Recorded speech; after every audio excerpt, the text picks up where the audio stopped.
నిజంగా అసలు ఆ మహిళలకు కాపాడుకునే నాదుడు ఉన్నాడా అని అనిపిస్తుంది నాకు.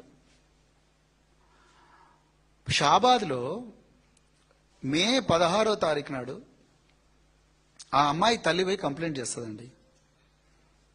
అక్యూజ్డ్ ఎవడో చెప్తుంది, మొత్తం గ్రాఫికల్ గా ఏమేం చేసిందంతా చెప్తుంది. చెప్తే అసలు అతన్ని యాంటిసిపేటరీ బెయిల్ తీసుకునేదాకా కూడా అతన్ని అరెస్ట్ చేయలేదండి. నేను ఆ యాంటిసిపేటరీ బెయిల్ ఇచ్చిన judge court sessions judge POCSO cases LB Nagar judge వారు ఇచ్చిన ఆర్డర్ చూశాను, గౌరవ న్యాయమూర్తి ఇచ్చిన ఆర్డర్ చూశా. ఆ ఆర్డర్లో brother of the petitioner, brother of the respondent అంటే ఈ అమ్మాయి, చనిపోయిన అమ్మాయి, brother of the respondent oppose the bail అంటాడు. అసలు ఆ అమ్మాయికి బ్రదరే లేడండి, ఆ అమ్మాయికి అన్ననే లేడు, ఆ అమ్మాయికి ఒక్కతే చెల్లెలుంది, అక్క ఉంది, ఆ అమ్మాయికి అన్న లేడు. ఆ అన్న పోయి ఎట్లా బెయిల్ అపోజ్ చేస్తాడు? Point number 1. Point number 2, POCSO rules 2020 ప్రకారము ఎప్పుడైనా కూడా నిందితుడు నా బెయిల్కి అప్లై చేసుకుంటే బాధితురాలికి ఒక నోటీస్ రావాలి. బాధితురాల్ని మెజిస్ట్రేట్ గారు, జడ్జి గారు పిలిచే విధంగా పీపీ చర్యలు తీసుకోవాలి. ఒకసారి మ్యాటర్ కోర్టుకు పోయిందంటే అది పీపీ గేమ్. పోలీసు వెళ్ళినంత వరకే ఎస్ఐ గేమ్, కోర్టుకు పోయిందంటే పీపీ గేమ్. పీపీ ఏం చేయాల్సి ఉండే? చూడయ్యా సిఐ గారు, ఎస్ఐ గారు, మీ దగ్గర పోక్సో కేసు అయింది, ఆ నిందితుడు 55 రోజుల నుంచి దొరకడం లేదు, వాళ్ళ అడ్వకేట్ అంటున్నాడు ఈయన పాపం మీ లార్డ్షిప్ ఇతను అమాయకుడు అనగా కేసు పెట్టినరు అని అంటున్నారు. మీరేమంటారంటే పీపీ ఏమనాల్సి ఉండే? పీపీ ఏమనాల్సి ఉండే అంటే మీ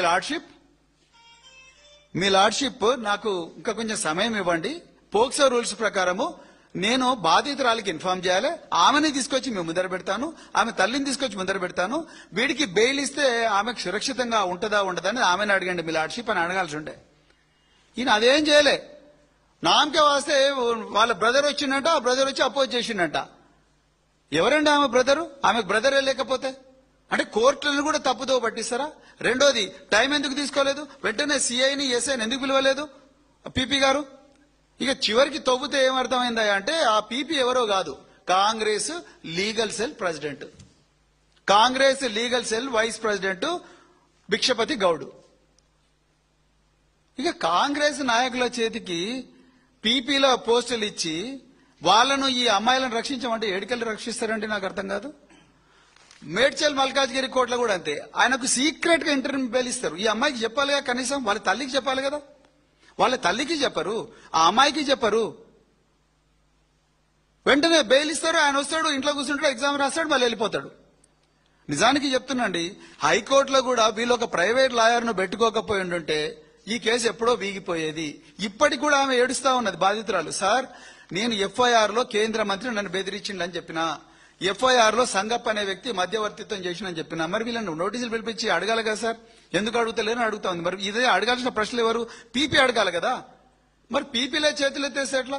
ఇందులో భిక్షపతి గౌడ్ గారు ఆ సిఐ కాంతారెడ్డిని, ఆ ఎస్ఐ రమేష్ ను పిలిపించారు. బాబు వాడు యాంటిసిపేటరీ బెయిల్ అంటున్నాడు, అర్జెంట్ గా మనం బెయిల్ క్యాన్సిల్ చేపిద్దామని అడగాలి కదా. లేకపోతే తర్వాత బెయిల్ వచ్చిన తర్వాత కూడా వాడు రోజు కత్తులు పట్టుకొని తిరుగుతున్నాడు, గంజాయి తాకుండా తిరుగుతున్నాడు, సంపుతాన్ని తిరుగుతుంటున్నాడు, ఇవన్నీ చేస్తా అంటున్నాడు. కాబట్టి అర్జెంట్ గా పోయి బెయిల్ క్యాన్సిల్ చేపియండి, మీరు ఒక లెటర్ తీసుకురండి, నేను ఇమీడియట్ గా మెజిస్ట్రేట్ గారితో కలుస్తాను చెప్పాలిగా. ఇవేమీ జరగలేదు. అంటే ఏంటి అసలు? మహిళలు వాళ్ళ ప్రాణాలంటే మీకేమన్నా లెక్క ఉన్నదా?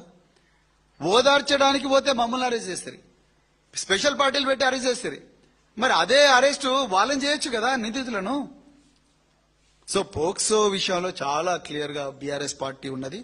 వాళ్ళు ఎవరైనా కూడా ఎంతటి వాళ్ళైనా బెయిల్ ఇవ్వకూడదు, బెయిల్ రద్దు చేయాలి. ఎందుకంటే చిన్నపిల్లలకు వాళ్ళకి ఏం జరుగుతుందో తెలియదు, వాళ్ళ బాడీలకు ఏం జరుగుతుందో తెలియదు, వాళ్ళని ఎవరేం చేస్తున్నారో తెలియదు, వాళ్ళు చెప్పుకున్న వినే నాదుడు ఎవరు ఉండరు. మరి ఇవంతా చూడాల్సింది ఎవరు? హోంమంత్రి, ముఖ్యమంత్రి ఒక్కరే ఉన్నారు. రేవంత్ రెడ్డి గారే చూడాలి కదా. లేకపోతే అమ్మ నా వల్ల అయితే లేదు, వేరే వాళ్ళకి ఇస్తున్నా చెప్పి వేరే వాళ్ళకి ఇచ్చేయాలి, మీరే చేయండి అని చెప్పాలి. అది లేదు, ఇది లేదు. ఒక డీజీపీ స్టేట్మెంట్ ఇవ్వడు, ఒక హోమ్ మినిస్టర్ స్టేట్మెంట్ ఇవ్వడు, మరి ఎవరిస్తారు? సో ఈ విషయంలో కాంగ్రెస్ పార్టీ పూర్తిగా నిందితుల పక్షానే ఉంటుంది. కాంగ్రెస్ పార్టీలో లీగల్ సెల్ వైస్ ప్రెసిడెంట్ గా ఉన్న స్పెషల్ పీపీ ఆయన చేయబట్టే ఇవాళ ఆ నిందితుడు రాజ్ కుమార్ అంటోడు అరెస్ట్ కాలేదు, వానికి యాంటిసిపేటరీ బెయిల్ దొరికింది, వాడు వచ్చి 6 మందిని చంపేసి వాడు కూడా చచ్చిపోయాడు. ఇది వాస్తవం.